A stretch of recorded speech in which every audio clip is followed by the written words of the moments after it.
ไปเข้ามาท่องเที่ยวในช่วงนี้ก็สีงามพี่น้องเลยรัสเซียช่วงนี้นะอากาศบนหนาวได้พี่นะพี่น้องคนย่างกับอันรถพี่น้องไอ้วันนี้นะวันนี้ถือว่าเป็น4 แยกกลางเมืองพี่น้องเลยเป็น4 แยกใจกลางเมืองเลยเป็นวุ่นๆแล้วข้างหน้าก็จะเป็นส่วนสาธารณะให้คนไปย่างลิ้นย่างเที่ยวพาลูกพาหลานไปเที่ยวพี่น้องเดี๋ยวสีพาไปหันไปจบคลิปดูกันทางไหนหันพี่น้องเพราะว่าเป็นส่วนสาธารณะที่มีคนขอเอาสบายดีพี่น้องเด้อมื้อนี้ก็เป็น MP ที่2เอาสิพาพี่น้องเข้าไปส่วนสาธารณะของเมืองจูเมนพี่น้องเลยประเทศรัสเซียสำหรับเมืองนี้ที่มีคอมเมนต์เทินขอมาเนาะเป็นพี่น้องคนไทย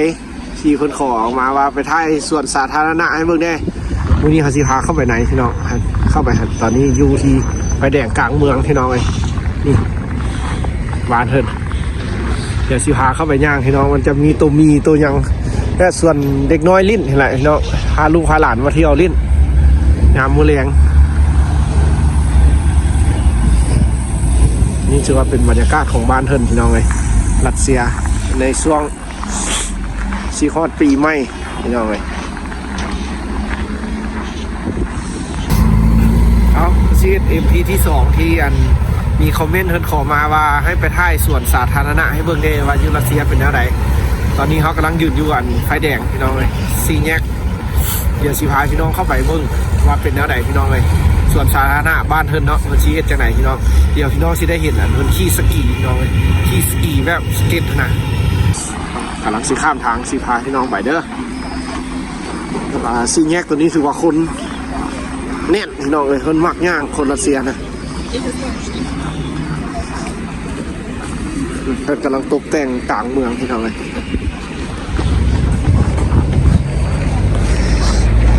ไปหายางเข้าไปพี่น้องข้ามทางขักมักสุดตัวนี้นะเพราะว่าหิมะตกได้พี่น้องวันนี้นะเขาดีแล้วว่าผู้ที่เพิ่นอนามัยเพิ่นกะอนามัยพี่น้องเลยผู้ที่มาย่างลิ้นย่างหัวกันมาลิ้นพูดเลิกเลิกงานพี่น้องเลยป้าปุ่นกันไปนี่แหละรสชาติชีวิตหิมะคือว่าตกหนักพี่น้องเลยท่านบ่อนามัยก็เที่ยวเข้าคุณแหละ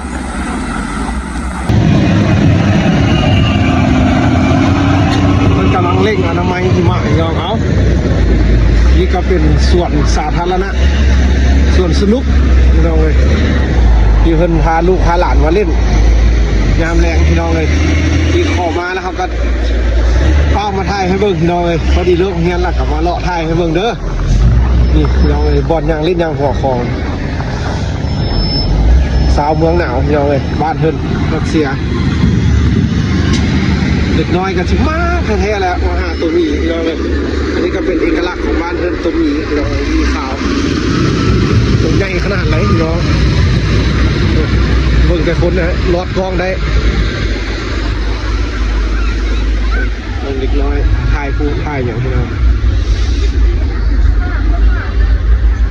สำหรับบ้านเพิ่นพี่น้องรัสเซียเด็กน้อยเป็นตาหน้าหักแท้ๆเลยพี่น้องรัสเซียตัวมีขาวใหญ่เดี๋ยวชี้ขาย่างพี่น้องเลยก็ได้จะมีการขี่สกีจะมีครบไปแหละพี่น้องส่วนสนุกไปสั้นๆนี่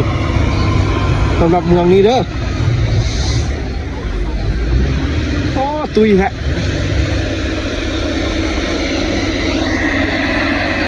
มีซีซ่ามีมาหมุน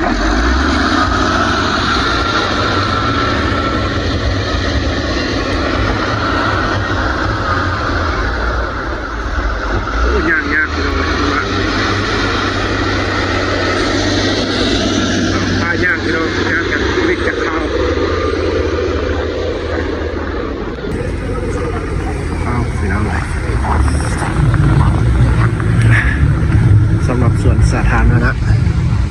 อย่างลิ้นพี่น้องเลย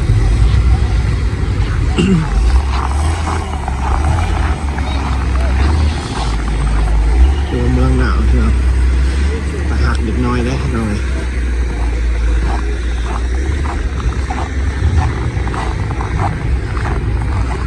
ว้าขาดเด้อนี่นะคือใจเด็กน้อยผู้ย่าผู้หญิงเอาเลยผู้บ่าวผู้สาวนี่ฟิลแบบผมหักขนาดนี้ยังไง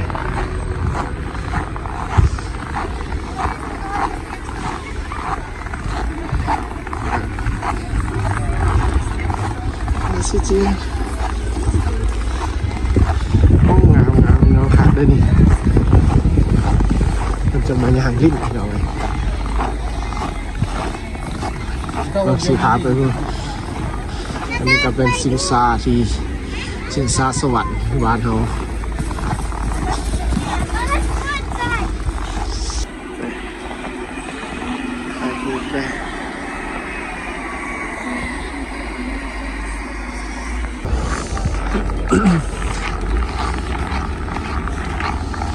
เป็นฝนก็บ่หลายเนาะเพราะว่าบ่เป็นมือพักผ่อนพี่น้องเลยเป็นมือพักวันเสาร์วันอาทิตย์เนี่ยโอ้ฝนหลายเด้พี่น้องเลย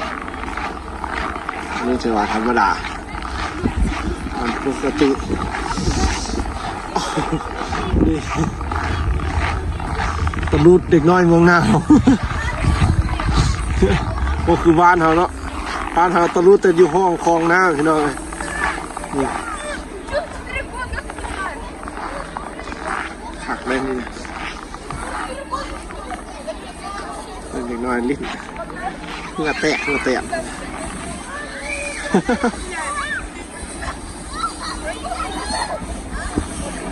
เอาอันนั้นน้อย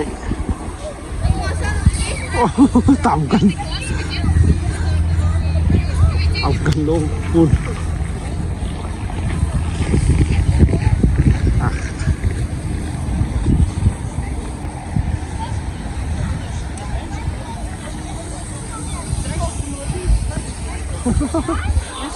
พิสกาก็มี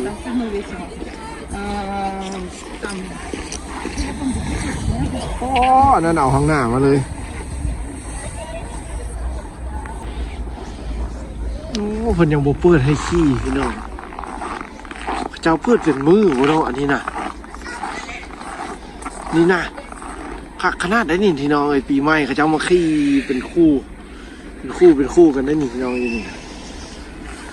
เราเพิ่นยังบ่เปิดเฮาสิพามาเบิ่งบอลนี่แหละพี่น้องเอ้ยสิหามาเบิ่งบอลนี่เราเพิ่นยังบ่เปิดพี่น้องเอ้ยถ้ามือเพิ่นเปิดก่อนมือไหนวะมือนั้นมาก็ยังบ่เปิดมื้อนี้ก็ยังบ่เปิด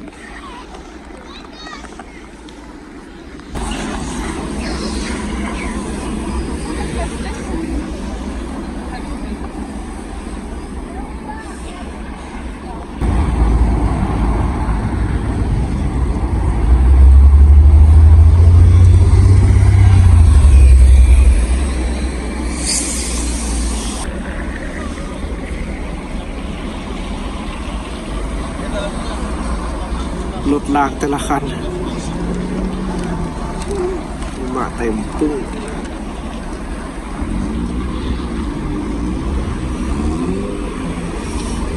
เป็นท่าข้ามไฟแดง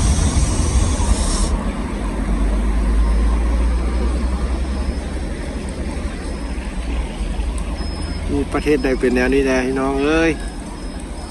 ขากวอรัสเซียนี่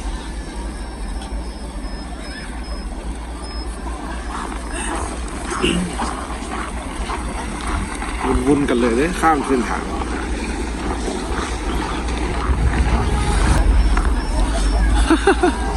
ขักมักสุดตัวนี้นะ